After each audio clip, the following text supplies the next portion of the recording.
হবে এক চরম বিপর্যয়, এক ভয়ঙ্কর দৃশ্য। যখন তারা উঁচু ভূমি থেকে দল বেঁধে নামতে থাকবে তখন মনে হবে যেন পাহাড়ের উপর থেকে এক বিশাল কালো সমুদ্রের ঢেউ নেমে আসছে।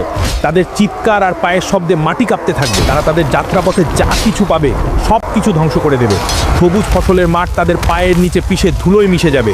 ফলের বাগানগুলো তারা উপড়ে ফেলবে। শহরের পর শহর তারা জ্বালিয়ে পুড়িয়ে ছারখার করে দেবে। যখন তারা জেরুজালেমের তাবেরিয়া লেকের পাশ দিয়ে যাবে তখন তাদের প্রথম দলটি সেই লেকের সমস্ত পানি পান করে শেষ করে ফেলবে। লেকটি একদম শুকিয়ে মরুভূমির মতো হয়ে যাবে। কিছুক্ষণ পর যখন তাদের শেষ দলটি সেই শুকনো জায়গার পাশ দিয়ে যাবে তখন তারা একে অপরকে বলবে, হয়তো কোনো এক সময় এখানে পানি ছিল। পৃথিবীর মানুষ ভয়ে আতঙ্কে দিশাহারা হয়ে যাবে। তারা নিজেদের ঘর বাড়ি ছেড়ে পাহাড়ের গুহায় এবং জঙ্গলে গিয়ে আশ্রয় নেওয়ার জন্য ছুটতে থাকবে। কিন্তু ইয়াজুজ ও মাজুজের হাত থেকে পালানো প্রায় অসম্ভব হবে। তারা যাকে সামনে পাবে তাকেই নির্দয়ভাবে হত্যা করবে। তারা পৃথিবীর মানুষকে মারতে মারতে এমন এক পর্যায়ে পৌঁছাবে যখন তারা অহংকার করে বলবে, আমরা তো পৃথিবীর সব মানুষকে মেরে ফেলেছি, এবার তো